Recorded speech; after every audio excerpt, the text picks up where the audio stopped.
Se acerca. No hay escapatoria. Durante Halloween, desaparece el velo existente entre este mundo y el más allá. Y entonces se abren los infiernos.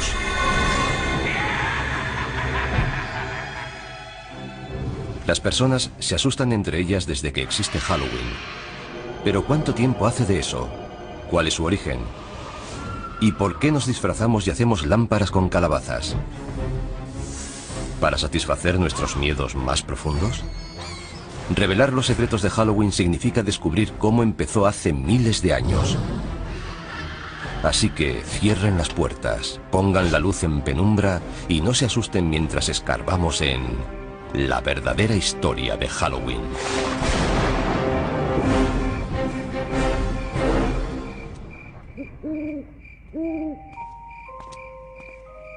¿Cómo se puede describir Halloween sin que parezca que estás loco? Niños disfrazados van de puerta en puerta y nos amenazan. Nosotros, como respuesta, les damos golosinas. ¿Pero por qué? ¿Por qué tallamos caras en frutos y encendemos dentro velas? ¿Y por qué adornamos nuestras casas con ataúdes y tumbas? Lo cierto es que disfrutamos pasando un miedo de muerte. Halloween consiste en ser otro, en salir de nuestra propia piel. Lo soportamos porque sabemos que es solo una noche.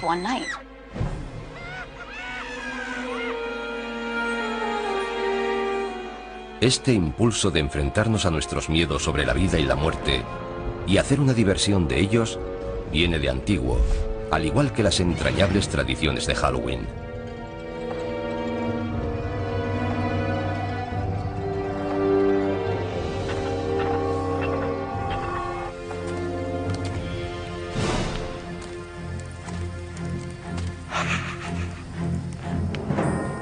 Tiene un origen muy antiguo que se remonta al calendario celta. Las tribus celtas dividían el año en una mitad luminosa y otra mitad oscura. El Samhain, su antigua celebración, fue la precursora de nuestro Halloween. Representa el inicio de la mitad oscura. Hace miles de años, los celtas, una de las primeras tribus de Europa, celebraban con hogueras el Samhain, festival de la cosecha, la noche del 31 de octubre, para dar la bienvenida a su nuevo año. Para los pueblos antiguos, la cosecha marcaba la diferencia entre la vida y la muerte. Si se perdían los cultivos, la gente moría de hambre. La muerte siempre estaba cerca. La época de la cosecha podía ser bastante tenebrosa. Los días se hacían más cortos, las noches más largas. Surgen dudas sobre si habrá comida suficiente para todo el invierno. Supongo que es el origen de esta especie de pesadilla. Era como una especie de aviso. Llega el frío y la oscuridad. Juntaos, quedaos en casa y no mandéis a nadie solo en la oscuridad. Pero para los celtas había algo más en Samhain. El Samhain marcaba el paso de la luz a la oscuridad. Era un momento en el que el espacio se volvía permeable, flexible. Por eso no solo el espíritu de los muertos, sino también los de otras realidades podían vagar por nuestra realidad. Y los humanos también podían vagar e incluso perderse en el otro mundo. El velo entre la vida y la muerte era muy fino. Los vivos y los muertos se podían mezclar. Esa es la raíz de las celebraciones de Halloween. Perduran historias de gente que durante el Samhain se perdió en el otro mundo y de muertos que aparecieron entre los vivos. Pero lo cierto es que sabemos muy poco sobre Samhain. Solo podemos suponer que las hogueras dieron lugar a una figura muy familiar en Halloween. Algo familiar, pero que asusta a muchos. El murciélago. Antes de que existiera la electricidad, la única forma de ver a un murciélago era con el fuego. Y es bastante común verlos alrededor del fuego, porque los murciélagos comen insectos, y los insectos se sienten atraídos por la luz. Los murciélagos salen por la noche, y la noche era un tiempo que daba miedo. Si para alguien los murciélagos son lo mejor y lo peor de Halloween, se lo puede agradecer a pueblos antiguos como los celtas. Y no eran la única cultura antigua con costumbres aterradoras. Otros incluso visitaban a sus muertos. Muchas culturas dedican un día o un par de días a celebrar y reconocer la muerte. Un dato interesante es que gran parte de ellas, sobre todo las sociedades agrícolas, lo hacen en la misma época del año, porque en primavera las cosas surgen de la tierra, están muy verdes. Hacia mitad de verano se recoge la cosecha, y en otoño, cuando se acerca el invierno, las cosas mueren.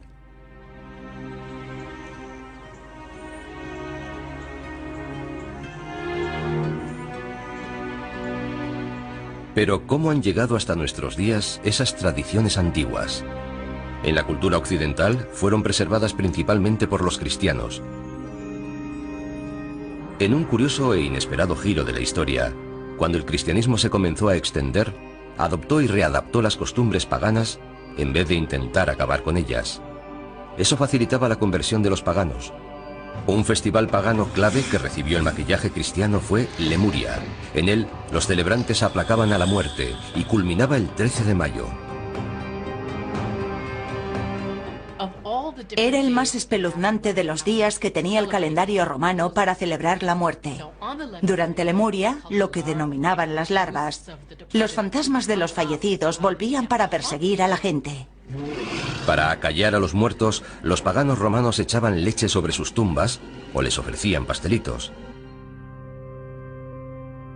Pero en el siglo VI después de Cristo, la Iglesia adoptó Lemuria, convirtiendo el 13 de mayo en el Día de Todos los Santos, un día en honor de los muertos más sagrados de la cristiandad. Establecer esa fiesta fue un intento de cristianizar aquel festival pagano, pero se hizo manteniendo muchos de sus significados.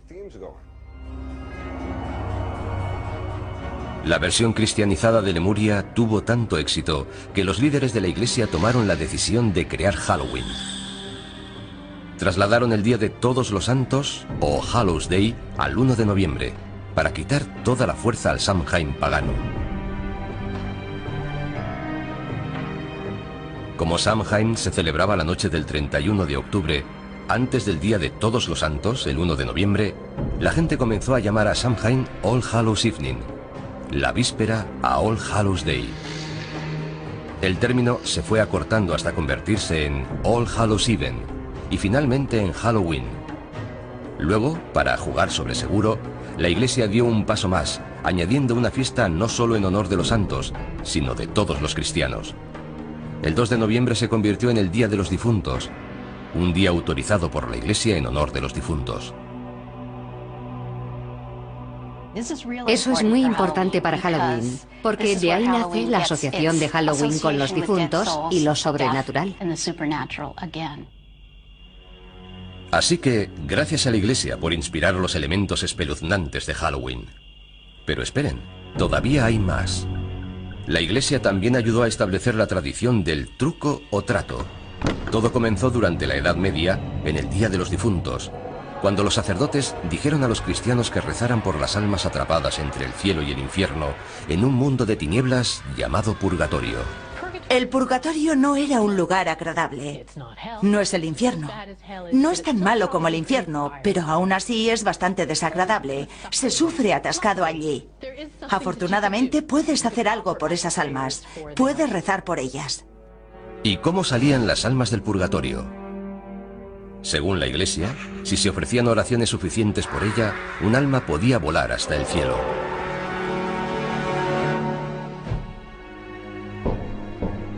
Esto condujo a una costumbre medieval que guarda mucha similitud con el truco o trato actual.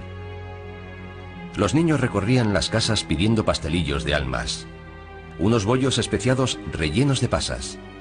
A cambio de esas delicias, los mendigos ofrecían oraciones por las almas atrapadas en el purgatorio.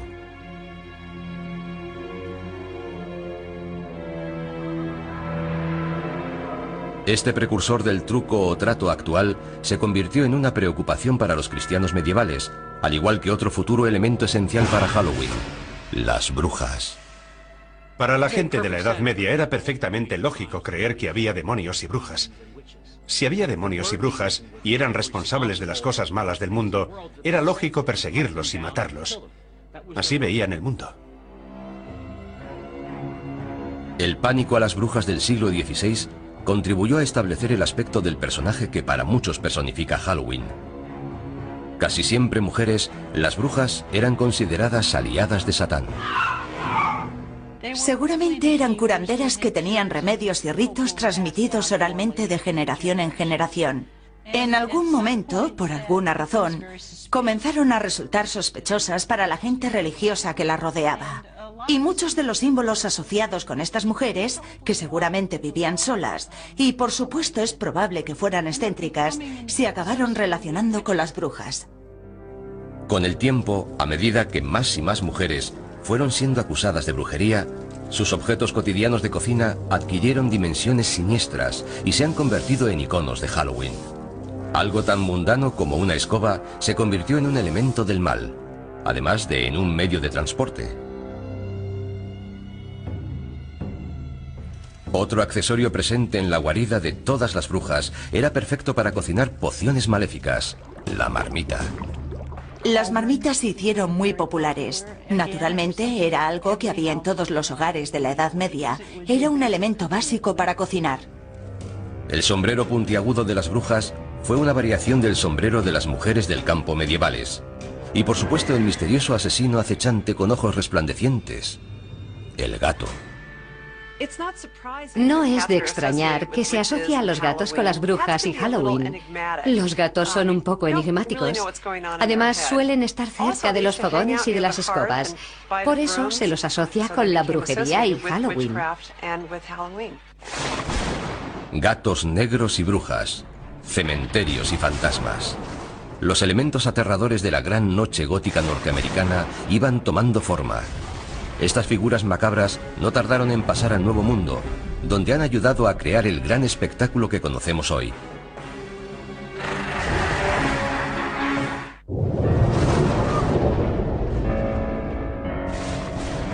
Hogueras, adoración a los muertos, mendigar pastelillos. Los elementos del Halloween actual acosaban a Europa a finales del siglo XVII. Pero todavía no se habían unido formando una aterradora fiesta laica. La historia comenzó a consolidarlos y a dar vida a una extraña celebración de la muerte. La muerte es la base de esta fiesta. Tanto si se trata de la amenaza de la muerte, si hay una mala cosecha, el fin de una era y el comienzo de una nueva. Esta idea del ciclo sin fin de la vida y la muerte, de la renovación, forma parte de muchas celebraciones, no solo de Halloween. Este periodo vio la influencia constante de uno de los elementos más coloristas de Halloween: la máscara. Con frecuencia aparecía asociada a otra tradición de Halloween: la destrucción. Los pendencieros mendigos de la Noche de Todos los Santos consumían también buenas dosis de alcohol, y las peticiones de comida y bebida se fueron haciendo más amenazadoras. Las máscaras ayudaban a ocultar la identidad.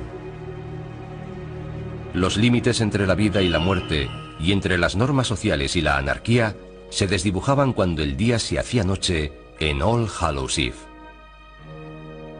En Inglaterra derivó en costumbres especiales que incluían disfrazarse e ir de casa en casa haciendo representaciones cortas. Al final de las actuaciones eran recompensados con comida y a veces dinero. ¿Se trataba de truco o trato? No exactamente, pero había cierta semejanza. En el siglo XVII, en Inglaterra, muchas de esas costumbres sobrevivieron solo en las zonas rurales, pero aparecían pronto en las calles de las ciudades gracias a un terrorista procatólico llamado Guy Fawkes. El 5 de noviembre de 1605, Fawkes intentó volar la Cámara de los Lores de Londres con 36 barriles de pólvora. Guy Fawkes fue juzgado, declarado culpable y ahorcado. Y según la leyenda, su cuerpo fue descuartizado y arrojaron los pedazos al fuego. Al año siguiente y todos los años posteriores, en el aniversario del ataque fallido, los niños de Londres se burlaron del recuerdo de Guy Fawkes, causando el caos en las calles, manifestándose, mendigando y haciendo hogueras.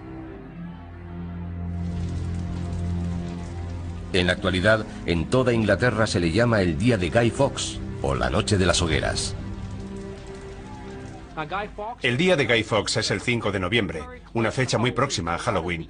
Así que mucha de la energía que se ponía en Halloween se comenzó a trasladar al día de Guy Fawkes. Aunque todavía no se trataba de nuestro Halloween, tenía todos los elementos, niños y adultos aprovechándose de la oscuridad de la noche y divirtiéndose. Pero ¿podría esta forma pagana de celebración cruzar el Atlántico y perturbar el santuario del Nuevo Mundo? No, si los colonos puritanos lo podían impedir. La visión del mundo de los puritanos se basaba en gran parte en la Biblia. Y en la Biblia, además de Dios, aparecen demonios, ángeles, toda una colección de seres sobrenaturales. Ellos se enfocaron en las fuerzas del mal. Para los puritanos de Nueva Inglaterra, lo sobrenatural era una fuerza oscura y amenazadora, no la superstición inofensiva que inspiraba una fiesta. Pese a sus esfuerzos por acabar con la tradición de Halloween antes de que arraigara, un par de celebraciones del día de Guy Fawkes llegaron hasta la costa de América. Otros colonos toleraban e incluso adoptaban las tradiciones que los puritanos consideraban como una amenaza. Se había plantado la semilla de una celebración que se convertiría en el Halloween norteamericano. Se encuentran retazos aquí y allá de gente celebrando fiestas de disfraces o algo similar. Pero es difícil señalar algo a lo que de verdad se pueda llamar Halloween. Por ejemplo, hay una descripción de 1883 de un Halloween. No trataba de una fiesta, sino de una pequeña reunión alrededor del fuego donde se contaban historias de fantasmas. Algo más espeluznante. La imagen de un espíritu o fantasma se iba a unir a los esqueletos y las brujas en una danza macabra de Halloween. A mediados del siglo XIX, Norteamérica se preparaba para una celebración mucho más oscura. Al cabo de 4 largos años, la Guerra Civil acabó en 1865 con más de 500.000 de muertos. La guerra civil dejó atrás tal cantidad de cadáveres sin identificar que este país estaba obsesionado con la muerte. La mayoría de los soldados murieron en lugares desconocidos. Nadie sabía qué les había pasado. Así que había un sentimiento muy profundo de puede que vuelvan, quizás no estén muertos. Es perfectamente lógico que la gente contara historias de fantasmas. Las primeras historias de fantasmas de Halloween eran sobre gente que volvía a casa. Es la época en la que empezó de verdad la historia del Halloween norteamericano. Después de la Guerra Civil, cuando los inmigrantes escoceses e irlandeses trajeron con ellos sus costumbres rurales del Halloween del Viejo Mundo, colaboraron a que se fijaran más las tradiciones del Halloween norteamericano. Para los escoceses era una noche que daba miedo. Hasta muy tarde se siguió hablando del coco en Halloween. El coco, una especie de fantasma amorfo, molesto, que acosaba a los niños escondido bajo las camas, llamando a las ventanas o acechando desde puertas y torniquetes. Se creía que había cocos de muchos tipos, lo que significaba que la noche de Halloween, al cruzar cualquier puerta, podía haber algo esperándote. El símbolo más conocido de Halloween, las calabazas farol o jack-o'-lantern, también empezó como una tradición europea, pero el prototipo no se tallaba en una calabaza. Hay una leyenda importante acerca de un personaje llamado Jack O'Lantern. Jack era un follonero. Era tan malo que consiguió incluso que lo echaran del infierno, que no es fácil de conseguir. Pero el demonio sintió pena por él, así que sacó un ascua del fuego del infierno y se la dio a Jack. Jack cogió el ascua, la colocó dentro de un nabo vaciado y se fue por el mundo. Esa es la leyenda de Jack O'Lantern. Siguiendo una vieja costumbre europea, los niños tallan sus propias jack-o'-lanterns en nabos y las iluminan con velas. La primera referencia que tenemos en los Estados Unidos de la jack-o'-lantern pertenece a Nathaniel Hawthorne, el autor de Cuentos 2 veces contados. Habla de alguien con un abrigo raído, lleno de agujeros, que cuando se exponía a la luz brillaba como una jack-o'-lantern. Los norteamericanos mejoraron la tradición de la jack-o'-lantern. Cambiaron el duro nabo del Viejo Mundo por una calabaza grande y redonda, y apareció el sello de identidad de Halloween. Durante la Guerra Civil, las posibilidades expresivas de tallar las calabazas eran muy conocidas. La fantasmagórica calavera reducida que era el nabo en el Viejo Mundo había dado origen a algo más impresionante. Por lo general, las calabazas se cosechan hacia Halloween, y los niños se dieron cuenta de que la Jack-o'-lantern podía ser la mejor arma de un bromista la noche de Halloween. Los niños se dieron cuenta de que podían hacer algo fantástico. Podían coger una calabaza, vaciarla y colocar dentro una vela. Luego podían coger la calabaza, colocarla sobre un palo, poner una sábana alrededor e ir por ahí con ella. La podían colocar delante de una ventana y era una imagen aterradora. Las Jack-o'-lanterns se convirtieron rápidamente en la cara de Halloween, y los inmigrantes escoceses e irlandeses también trajeron con ellos el Halloween más bullicioso y bromista. En la noche de Halloween, a finales del siglo XX, había un mundo oscuro de problemas esperando a los muchachos norteamericanos.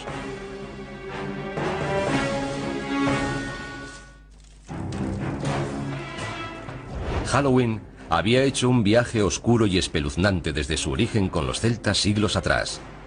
En la Edad Media se convirtió en una celebración cristiana para honrar a los muertos.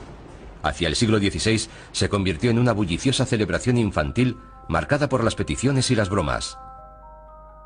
Hacia 1880, Halloween pasó a los pueblos y ciudades de América. Pero la fantasmagórica cara de Halloween fue reinventada con sombras horripilantes de naranja y negro a comienzos del siglo XX. Por primera vez, los artistas de la época unieron todos los elementos espeluznantes y los asociaron a Halloween. Esqueletos, telas de araña, calabazas y murciélagos establecieron el aspecto de Halloween que ahora conocemos. Entre esas imágenes están los fantasmas con sábana blanca. La sábana que llevan los fantasmas tiene su origen en la mortaja, la tela con que tradicionalmente se envolvía a los cadáveres antes de enterrarlos. ¿Y las Jack-o'-lanterns? La gran sonrisa recuerda el rictus de la cara del muerto, igual que la nariz triangular. Aunque se considere como algo divertido, la muerte sigue estando presente en esta imaginería. Los demonios con cuernos provienen de la descripción medieval de Satán. ¿Y las brujas? De la histérica caza de brujas que barrió Europa y la América puritana. Las brujas se hicieron muy populares en la primera mitad del siglo XX, por eso se relacionaron de forma natural con Halloween. Pero hubo un cambio en nuestra forma de percibir a las brujas. Las brujas del siglo XIX eran viejas, tenían la nariz grande y verrugas. Las brujas del siglo XX son más atractivas, lo que hace que Halloween, además de dar miedo, resulte un poco travieso. Halloween, además de vestir los viejos disfraces con disfraces nuevos, también iba creando nuevas tradiciones y bastante malas. ¿Se estaba saliendo de cauce Halloween a principios del siglo XX? Para desgracia de las autoridades y propietarios, la respuesta era sí. Se hacía cualquier tipo de travesuras imaginables. En aquella época la gente tenía carros. Los chicos mayores intentaban colocar el carro en la punta del almiar. Entre media docena de chicos empujaban para colocar el carro encima del almiar. Era muy divertido. No hacíamos nada realmente destructivo. Simples bromas. Pero otros realizaban bromas más destructivas. Las gamberradas, cometidas generalmente por adolescentes, acosaban ciudades como Chicago o Filadelfia. En la década de 1920, Halloween entró en crisis en Norteamérica. Las bromas de Halloween se habían ido de las manos. Las bromas destructivas iban más allá de aplastar calabazas. Los chicos colocaban pastillas de jabón en los carriles de los tranvías para que descarrilaran, y la gente resultaba herida. Quitaban los peldaños de la entrada de las casas, de modo que cuando la gente salía se caía y se hacía daño. Provocaban incendios, tiraban piedras contra las ventanas. Cosas realmente destructivas. En las comunidades rurales, los bromistas desmontaban carromatos y los volvían a ensamblar en los tejados. Quitaban las puertas de los cercados de las granjas para que los animales pudieran escapar. Esta broma era tan popular en algunos sitios que la noche anterior a Halloween se llamaba Noche de la Puerta. En otras ciudades se llamaba Noche Traviesa e incluso Noche Infernal. Las bromas de Halloween durante la Gran Depresión puede que fueran, en parte, producto de la desesperación de la época, una excusa para crear problemas. Pero ya había problemas suficientes por todas partes. Algunas comunidades no tenían dinero para alimentos y mucho menos para reparar los efectos de la destrucción. El Halloween de 1933 fue calificado como Halloween negro por muchos periódicos debido a la destrucción que hubo en las ciudades. Los chicos ya no hacían tonterías inocentes. Ahora rompían bombillas de las farolas, incendiaban edificios, rompían las ventanillas de los coches. Si Halloween quería perdurar, tenía que cambiar.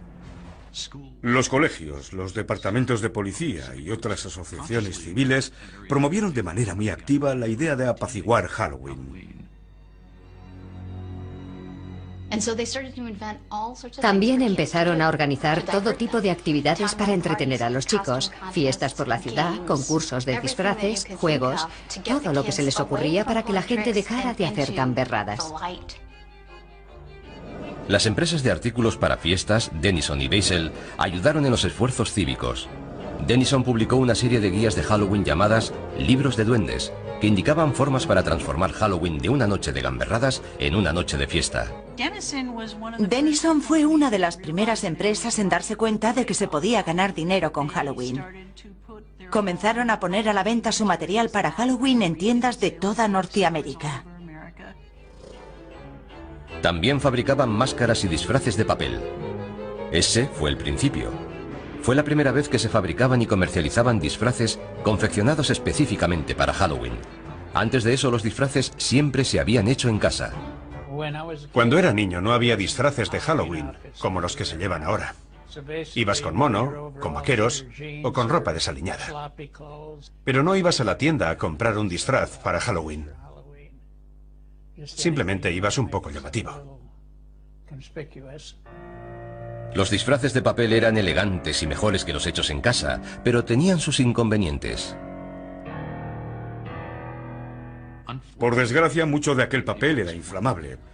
Me sorprendió la cantidad de notas de periódicos que encontré sobre disfraces que habían ardido.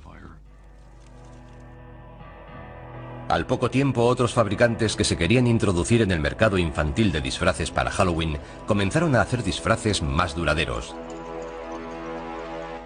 Los primeros disfraces confeccionados de Sears aparecieron hacia 1930 y ya no pararon. Los disfraces se inspiraban en los personajes de la radio y los tebeos.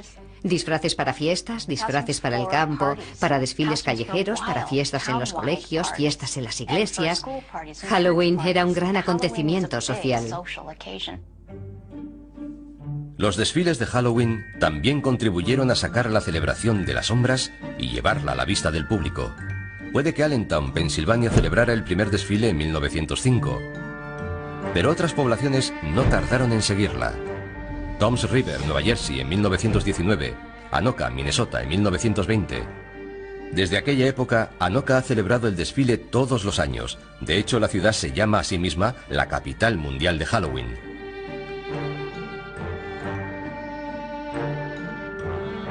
Todos estos esfuerzos por calmar Halloween funcionaron hasta cierto punto. Pero lo que de verdad necesitaba Halloween era una tradición completamente nueva.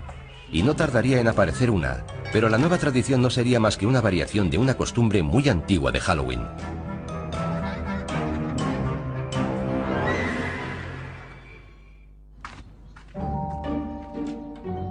Hola. Truco o trato. La frase que derrama cataratas de caramelos en calabazas de plástico y fundas de almohada por toda Norteamérica la noche del 31 de octubre. Y aunque sea una costumbre con varios siglos de antigüedad, la frase truco o trato tiene seguramente menos de 100 años.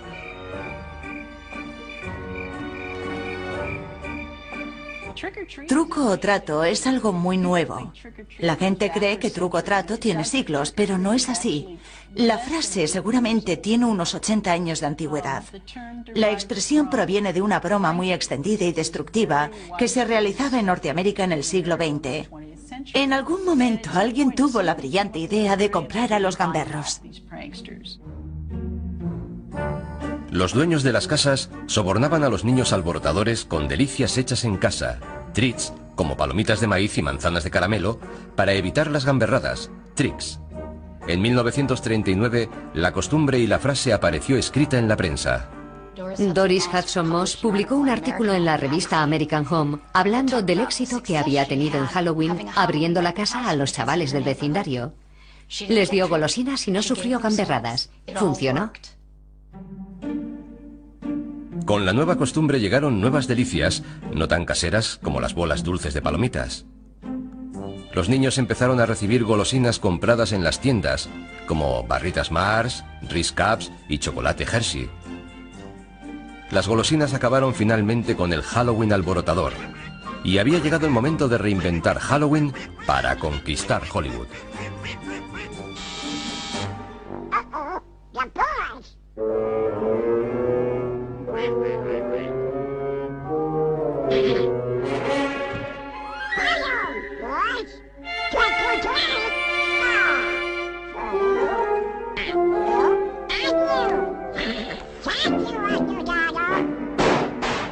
Halloween se estaba convirtiendo en un fenómeno de la cultura pop, una fiesta nacional adoptada por millones de personas que se lanzaban como carroñeras a disfrutar de dulces fabricados de manera industrial. De niño me encantaba Halloween. Participaba de forma activa. Me encantaban los rituales y las bromas. Me encantaban las travesuras. Me encantaba ir de casa en casa disfrazado pidiendo caramelos y la fiesta que había luego. Era algo fantástico. En 1966 Halloween encontró un hogar donde toda la cultura pop acabó por hacerlo: la televisión. Halloween rompió marcas cuando América hizo Truco o Trato con Charlie Brown. La idea de la gran calabaza proviene, por supuesto, de una tira de cómic. Sparky Schultz decidió que sería muy divertido que uno de los niños se liara con las fiestas. Por eso Linus vuelve todos los años a la huerta de la calabaza. Who are you writing to, Linus? This is the time of year to write to the Great Pumpkin. On Halloween night, the Great Pumpkin rises out of his pumpkin patch and flies through the air with his bag of toys for all the children. You must be crazy. When are you going to stop believing in something that isn't true? When you stop believing in that fellow with the red suit and the white beard. La televisión y la tira de cómic más popular dieron a Halloween el sello de aprobación no oficial. La festividad no había sido tan popular en toda su historia. Pero los dibujos animados sobre Halloween para niños eran una cosa y una película para adultos con Halloween como tema otra muy distinta. Nadie lo había intentado antes, es decir, hasta que el director John Carpenter se decidió a hacerlo en 1978 con el clásico La Noche de Halloween. La idea de llamar a mi película La Noche de Halloween se le ocurrió al distribuidor. Cuando lo dijo pensé, es perfecto, nunca se había hecho una película basada en Halloween. Fue como una revelación. ¿Cómo no se te ha ocurrido hace años? Es una idea genial. Esa película costó $325.000 y dio origen a una saga que recaudó más de $500 millones. Y abrió un nuevo campo, elevando las películas de terror de serie B a la del respetado cine de género. Y por accidente redefinió también nuestra actitud ante las máscaras de Halloween.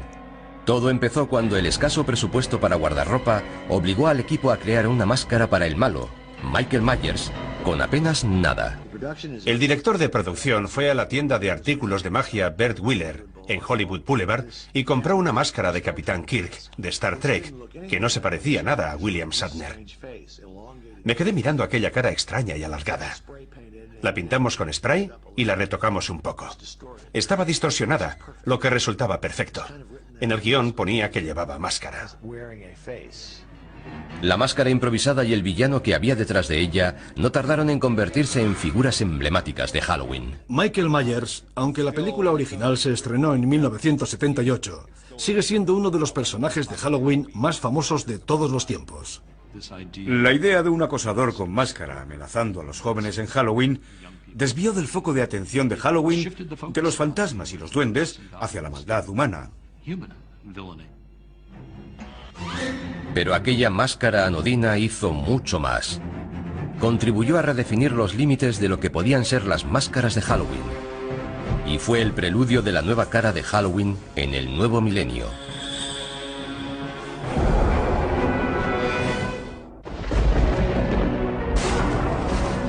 Durante cientos de años, las máscaras y las vestimentas han sido la forma de disfrazarse de los asistentes a las fiestas. Ahora se han convertido en un negocio que mueve millones. Una tienda dedicada a Halloween en Burbank, California, Halloween Town. Se ha hecho tan famosa que abre 12 meses al año para satisfacer las necesidades de disfraces de sus clientes. Teníamos este negocio desde hacía 10 años y queríamos que fuera algo especial. Así que decidimos abrir todo el año, tener una tienda permanente decorada de forma aterradora. Pone a la gente de humor para comprar en Halloween. Hay material para Halloween por toda la tienda, pero el corazón del negocio de Halloween Town son las máscaras. Tenemos decenas de máscaras, tenemos los mejores zombies, los mejores payasos. Las máscaras y los disfraces han sido siempre un buen método para librarse de las culpas. En una situación como Halloween, resultan perfectos. De niño me encantaban las caretas, pero por lo general, en la tienda local, solo encontrabas plástico de mala calidad, máscaras endebles que perdían la forma. A medida que ha ido pasando el tiempo, ha evolucionado en una forma de arte, y se dedica mucho tiempo a modelarlas y pintarlas. Se ha llegado al punto en que puedes conseguir una máscara cara de calidad que rivaliza con las de las películas. Y Wayne Todd entiende de esto. Es artista de efectos especiales en grandes películas. Tenemos muchos clientes que quieren máscaras caras, de calidad, y nos esforzamos en satisfacerlos. Tenemos disfraces de gama alta, chaquetas elegantes y todo tipo de accesorios que no puedes encontrar en otra parte. Intentamos que sea lo que busques, lo puedas encontrar aquí. Las máscaras y los disfraces exclusivos de la actualidad están a años luz de los demonios, brujas, esqueletos y fantasmas de la década de 1960. Pero esa fue la década en la que empezó a cambiar el guardarropa de Halloween. Hollywood comenzó a influir en lo que los niños llevaban para convertirse en sus personajes favoritos de la televisión o el cine. En la actualidad, la tendencia se ha convertido en obsesión. Series de películas como Pesadilla en Elm Street, Scream y La Noche de Halloween han inspirado a legiones de niños a vestirse para matar. Llevar la máscara del asesino, del fantasma o del esqueleto te da una sensación de seguridad y también de poder. Porque el monstruo no te puede atrapar si tú eres el monstruo. Las máscaras de los asesinos psicópatas forman parte de la evolución de los gustos en Halloween. La única regla ahora es que no hay reglas. Las máscaras se inspiran en la cultura pop, la religión, la política, lo que sea. Y cada vez más las caras que hay detrás de ellas no son de niños, sino de adultos. Halloween se ha convertido en una actividad para adultos. Y no creo que fuera ese el caso hace 50 o 60 años. Se trata de un día específicamente dedicado a que puedas ser lo que no eres normalmente. Te puedes ocultar detrás de una máscara, puedes llevar ropa que jamás llevarías el resto del año, y la gente disfruta con ello. Lo cierto es que el Halloween del siglo XXI es tanto una fiesta para adultos como para niños. Tenemos niños que han crecido y sienten mucha nostalgia por Halloween.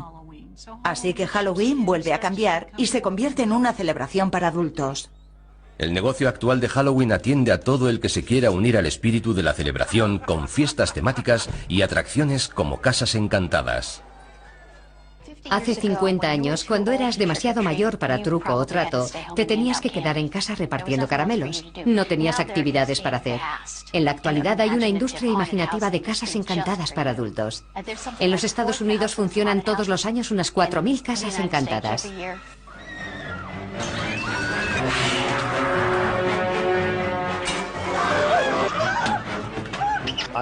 Adoro las casas encantadas, me fascinan. De niño, en cambio, me aterrorizaban. Pero las casas encantadas no son el único lugar en el que se puede encontrar adultos en Halloween. En lugares como el desfile de Halloween de Greenwich Village de Nueva York o el carnaval de Halloween de West Hollywood, la fiesta se introduce en el lado salvaje y pícaro. Por supuesto, el desfile gay de Halloween es un gran acontecimiento en San Francisco, en Los Ángeles y, por supuesto, una parte importante de la celebración de Nueva York. Pero la idea fundamental es poner el mundo patas arriba y ser quien no eres, o ser quien te gustaría ser. Se trata otra vez de la voluble obsesión norteamericana de la autotransformación. Creo que eso es lo que de verdad da vida a Halloween en Norteamérica.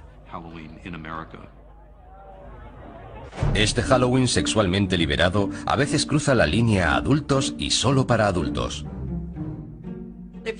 Si observas los disfraces que se venden en la actualidad para adultos, los disfraces para mujeres parecen disfraces de prostituta. La enfermera sexy, la criada sexy, la sexy lo que sea. Ahora, los adultos están yendo un paso más allá. Se aprovisionan de golosinas hechas especialmente para Halloween y acompañan a sus hijos de puerta en puerta la noche de Halloween. Los que se dedicaban al truco o trato en los 70 y los 80 aprovechan la oportunidad de revivir el Halloween de su infancia y se disfrazan por completo, supuestamente para vigilar a sus hijos. Halloween ha asustado a los niños durante años y ahora asusta también a los padres. Les da miedo mandar a sus hijos sin supervisión a un mundo hostil lleno de caramelos envenenados y manzanas con cuchillas de afeitar. Pero no deberían tener miedo. He crecido oyendo hablar de manzanas con cuchillas de afeitar. Está claro que se trata de una leyenda contemporánea, de una leyenda urbana. Existe una gran preocupación social al decir a los niños que acepten caramelos de desconocidos. Así que han surgido muchas historias sobre cuchillas en manzanas de caramelo, etc. Todos los años los padres se preocupan mucho por ello. ¿Han existido alguna vez manzanas de caramelo con cuchillas? Creo que en un par de ocasiones. Pero por supuesto habría que preguntar qué fue primero, la historia o el suceso. Cuchillas en manzanas, calabazas, pasteles de almas. Entre ellos han conformado la leyenda, la sensación de Halloween que percibimos. El Halloween actual tiene muchas máscaras. Es un día para que los adultos exploren un poco más sus fronteras. Muchas mujeres quieren tener un lado sexy y solo lo manifiestan en Halloween. Quizá deberían hacerlo con más frecuencia. Pero Halloween sigue estando dominado por los niños. Cuando eres niño, tienes una noche al año en la que mandas. Te tienes que disfrazar, tienes que ser algo que no eres normalmente, e incluso te pagan por el placer de hacerlo. Es una fiesta asombrosa. A Halloween no le gusta que le amansen su energía. Su aspecto rebelde surge siempre por algún lado.